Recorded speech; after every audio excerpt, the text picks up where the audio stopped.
Good morning, fight fans. It is Sunday morning. We're a few hours just away from UFC 284, and Alex and I were just too excited. We couldn't wait to talk about some of these fights. So let's get right into it. Starting with the main event, I want to say my picks were pretty solid as you can see here, in the blue.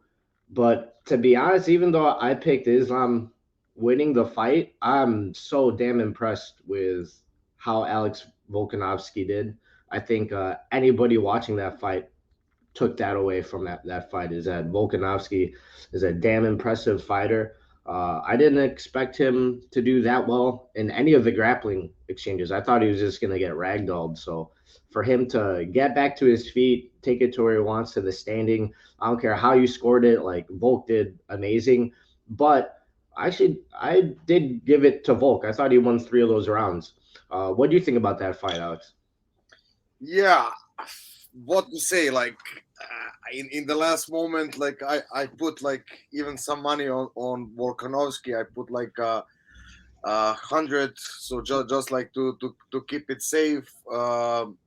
Because I saw like in the third round like that Islam's legs were like super slow, that he's dragging, but like luckily for him or unluckily for me, because KO was out of the picture, uh, he just managed to take the back in the fourth round of Volkanovski. And I think the only way uh, that was only way for him to win the fight in that moment, because Volkanovski was picking the pace, what we saw in the fifth round, so he had like, I'm not gonna say luck, but like the only time when he managed to get a really good control for a long time, that was a fourth round, and basically when the match was like uh going to the Volkanovski side, like I think like if that fourth round was on the feet, and what we saw also like on the ground, he was having the back, but he was just like buying time, like Mhm. Volkanovski was like punching him like even from that position, and we saw like what usually Islam is doing to the guys when he takes the back, So all props to Volkanovski. Like for me, like I would even keep him pound for pound even after this match. Like maybe he lost like by the cards, and it's how to say, it's not even like that you can go, it was close, by the scorecards. I think he lost. Volkanovski, he lost that match, but like I think he's general winner, because like after that I don't think both any of them is satisfied, like let's say Islam kept his title, but like to keep the title, you're basically barely surviving fifth round. Like that was more time, I think, like I- Islam would be maybe even finished, So, Mhm. like I think there is no winner after this fight. If you're asking me, like you win the title and you almost got finished, and you're like barely getting up, So really Yeah. interesting, to see what's gonna be after this. Yeah, I mean, I think that's right. Like, even though we can only score those five fights, you get the or five rounds, you get the feeling if there are five more rounds, Volkanovski's walking away with that, just with how it was going. But I'm not mad at the decision. I see some people calling it a robbery. I think that's wrong. Even if you thought Volkanovski won, it was so close. Like there, nobody got robbed here, and I'm not mad at Islam getting the score cards on the judges' scorecards. I'm kind of surprised none of the judges gave it to Volkanovski because usually when it's that close, one of the judges goes one way, especially because it's in Australia. Sometimes we see judges kind of side for their hometown guy, but I mean, it's kind of nice to see that they don't have to go with the hometown guy in a close fight. You know, they could be a little bit objective in that sense. You never know, like also like if you go one of the slides, like when Zubaira, who was like a heavy favorite, uh, Mhm. and unfortunately that was first fight of the night, and I decided to go slowly, and I saw he missed the weight. He missed the weight. I think the previous one.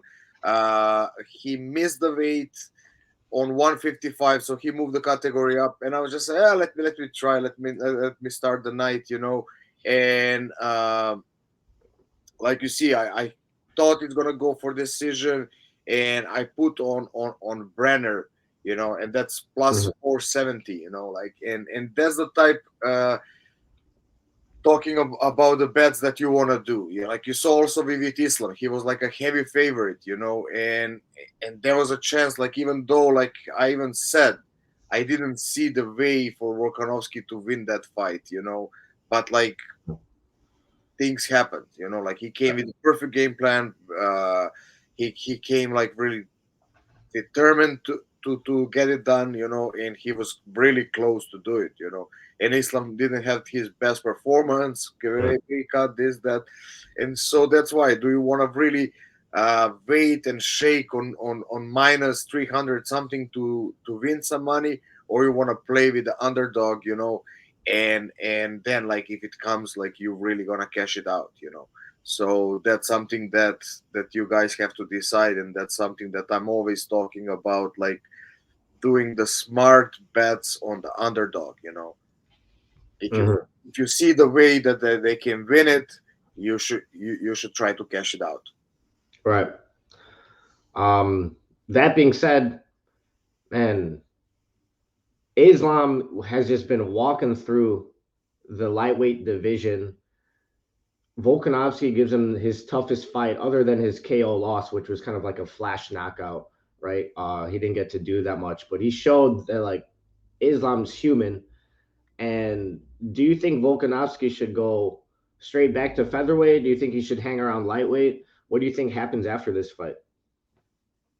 I don't know. That's the interesting question. I think he will go back to featherweight. Like I said, exactly. UFC did find him really exciting opponent. Like talking about our co-main event. Like I said, and I was pretty sure um, that UFC gave a Christmas gift to Yair, and that's how it was. Like also, if you can go to our previous video, I also see that submission is possible.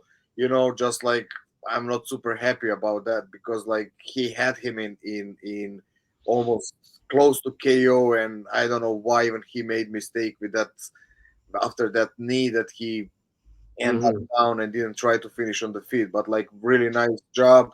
But like basically, like I said, styles make matches, and I didn't saw Josh Emmett has a weapon to beat Yair. Even he did good, like in the first round, and what we were talking about, like that scar tissue. Yair was bleeding even after first round, So that's the weapons, like, and honestly, it's gonna be exciting fight. They're gonna really pump it up and make a pretty sellable match, But like honestly, I don't see the way how Yair is gonna beat Volkanovski. Volkanovski is just gonna be too much for him, and exactly what we said. That's biggest problem to Yair. Islam Volkanovski is gonna explore that, and I think it's gonna be easy win for him. Yeah, I mean, I don't see Rodriguez submitting Volkanovski like that. I do think he could rock him. He could hurt Volkanovski, but I mean, he's just been passing every test, even this last fight, despite losing against Islam. He can take a hit. He can still keep coming forward. He can strategize and game plan and adapt as he needs to, especially in the later rounds. Like rounds 4 or 5. That's where he really figures you out. And I'm not counting Rodriguez out though. As impressed as I am with Volkanovski, like Rodriguez, he's got such a tricky striking style. We've seen Volkanovski get dropped a couple times by Max Holloway, who isn't necessarily a power puncher. He's got some TKOs on his record, but he's more so a volume striker. I think Rodriguez could maybe catch Volkanovski. I wouldn't lean towards Rodriguez winning, but I definitely see a chance, which is crazy because Volkanovski, after that performance, it looks like he should be unstoppable at featherweight. But crazy shit happens, especially when you have a striker like Rodriguez. No, I agree with you. Like we said, also previous match, like we didn't expect that Volkanovski will have like that much success and that much good game plan. You know, And like we said, Volkanovski is hittable, but more or less with the hands, which Rodriguez have power, but not the crazy power. But like talking about the styles and what we were saying that Emmett has to do to win the fight, Volkanovski has a perfect style to beat. Like Yeah. coming back styles make the matches. And sometimes like there is a weapons that Yair can beat Volkanovski, but like Mhm. mm, again saying like how Emmett was a perfect matchup for him, Volkanovski is a nightmare matchup for him. And Yeah. that's it. I agree. I think Volk's got the skill set to keep Rodriguez moving backwards, and it's not the easiest to land kicks that way. Maybe be careful for those tricky elbows that he throws. Those are, I mean, they come out of nowhere, and he's got different angles. But yeah, that's a fun fight, and it'd be cool to see it in Mexico. Honestly, I think. Yeah, yeah, You know, that's really interesting thought.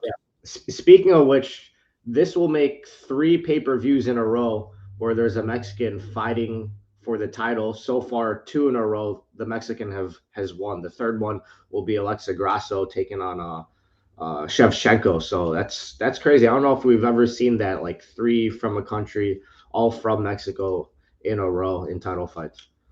They are coming up, I guess. Like They are coming up big. Yep. how they took over the boxing. I think like it's a fighting nation, and Yeah. now they have more and more resources. Like it's becoming more and more popular. So I think it's not a surprise. We're gonna see a lot of lot of Mexicans coming. Yeah. And we're seeing them, get submissions now. Not even just boxing. It's they're really taking on MMA, which is cool to see. I agree. Speaking of submissions, in our next fight, I was not expecting this either. I mean, I had Maddalena winning, so I got that right. But by submission against Randy Brown, I think our biggest chance we were giving Randy Brown was via choke. We said that he had lanky arms. He's got submissions from interesting angles, and if you can make it a dirty fight, he's got a chance to take Maddalena down and maybe submit him. Man, was it the other way around? And it took Maddalena a little bit to just get his hands on Brown, but when he did, I mean, he closed out the show shortly after that in his hometown. So it was awesome to see. I'll say it again. I think this guy's the future. Like he's gonna fight for a title shot. Eventually, and if Leon Edwards has it, I think he's got a decent chance against Leon Edwards. How do you feel about this fight?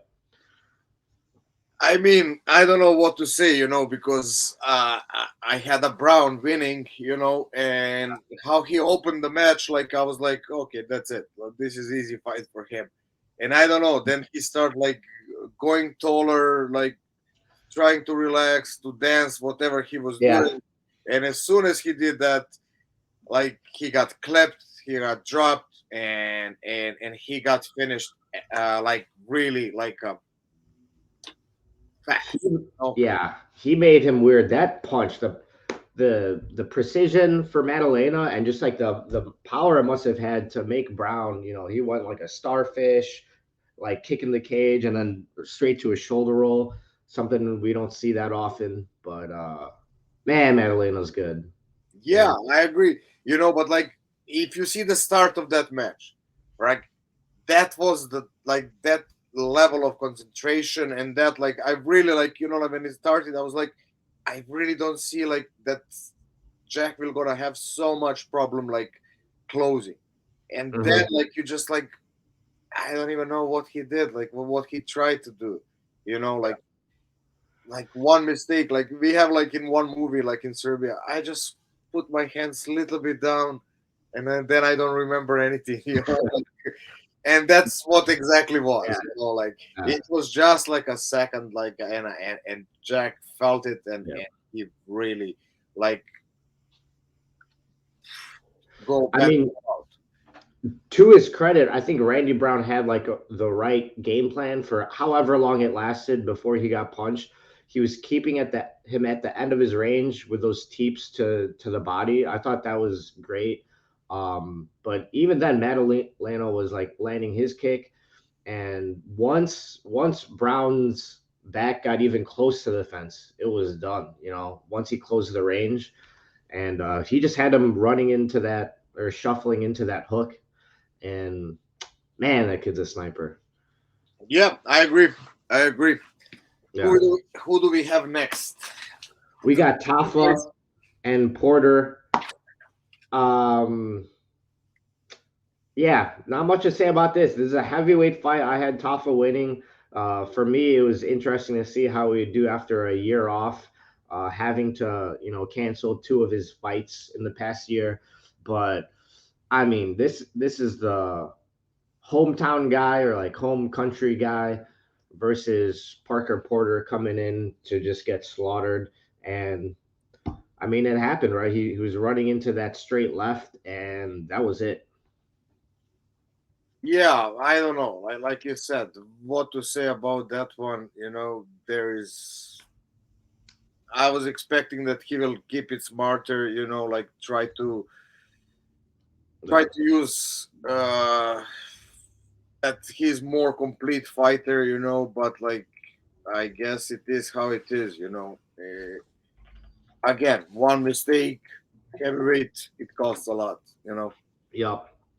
That being said, like Tafa, he did slip. It was nice, good timing, good precision, but yeah, you get the sense that that would probably happen. If it didn't happen that second, it would happen probably another minute or so because Porter was just charging forward with his face first. So that's probably going to happen.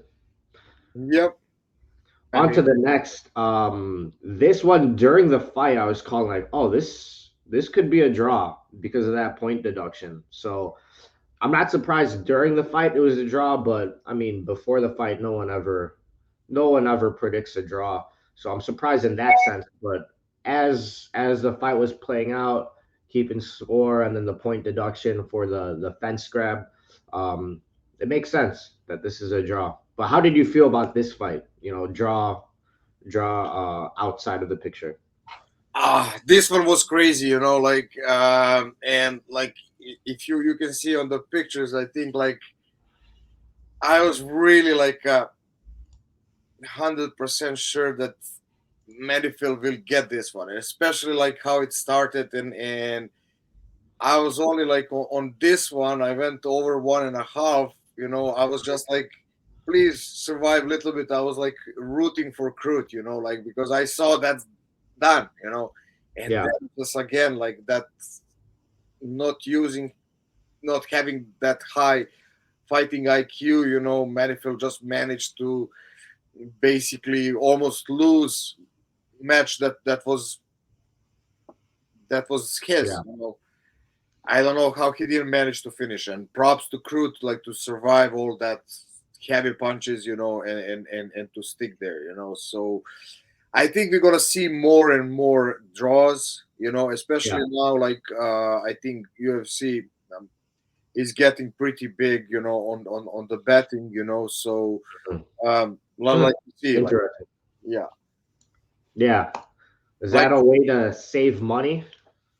yeah, but like also what's good, like when you like miss, like also you miss this match, but like still your parlay was winning, just like that one that's draw, it's calculated as a one, so Hmm. basically it's just taking out of the equation. Yeah. So we're gonna see, like I think this is like already third week that we have a draw, something like that, or maybe Hmm. second, maybe. And then we had the main event like Blachowicz and Ankalaev that was draw. I think they're moving more towards that. Maybe it's coincidence, but like I really see like that maybe they're forcing referees like to not forcing, but like you know encourage Interesting. to put more draws over there, especially with the point deductions.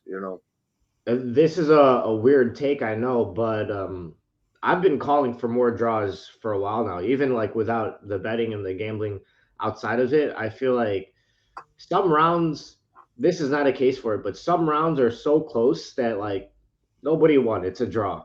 And I think you should see more of that. Of course, this was not the case. It was a draw because of the point deduction, and otherwise it would have been Menifield winning the fight, right? Yeah, But I like that there are more draws. I like that referees are giving point deductions. It's going to stop cheating, I think. Cheating, making fouls, whatever you want to call it, grabbing the fence, that's against the rules. Poking in the eyes, that's against the rules. And I like to see people penalized for that because I think they'll just do it less, hopefully. yeah, we will see. We will see. But like, I'm not disagreeing. You know. Yeah. Coming away from this event, it was awesome fights. Who are you most looking forward to fighting next of all these fighters? But like even before like this event, like I said, I'm really having like uh, how to say, I'm really impressed with Jack Maddalena. I think like Yeah, he is the one, and especially after that performance, I would like to see him with little bit tougher competition right. and to see how far he can go. I think he will have some bumps on the road, but like we said, we see him in a picture for a title. Also, now I would like to see guys from the main event, and I'm really can wait for the match Yair and Volkanovski, and especially like now, uh, how they gonna really. I think they're gonna promote that match really good. You know, Hmm. the style of Yair after this crazy match that Volkanovski had. You know, and we can call him even like a moral winner in that fight. You know, so I think that they're gonna make it like really to hype up people. You know, especially like the people who tune in only for this event. They will really be familiar with the both guys. You know, so I think that's gonna bring new fans. It's gonna bring new fire in UFC. You know, and that's I think what they're really looking with this like a busy schedule, you know, and not having like we talk about it like that crazy promotion of like you know like when it's one in a month and they put everything in that. It's hard to promote when you have every week something. You know, it's also for us like you know it's hard now to get hyped up for the next event that's gonna be next weekend. You know, and you had like this big one. You know, and Right. talk about the next week we have Andrade against Blanch- Blanchfield. We have Jordan Wright against Zach Pachuga, Josh Parisian against Jamal Pogs, William Knight against Marcin Prachinho. Hmm. So that's the main event for the next week, and soon enough you're gonna hear our thoughts and our breakdown for that. Yep. But I guess we could leave it with that, man, right? Yeah, that's it. I don't have anything else to say. I'm still pissed from the last night. You know, like second weekend in the row that I'm not happy, and it's Yeah. morning. My week is swallowed from kickboxing. I'm barely walking, but I'm gonna go try to do some pad work, getting back in the shape. At least I'm trying. I'm old for this shit. Yep. I mean, I'm right there behind you. Not quite yet, but I'm still waking up. I'm getting ready to beat up my guys. So Good way to start Sunday. Okay, guys, yeah, stay tuned. Think about it. Don't go to the favorites. You know, like don't put your money on the favorites.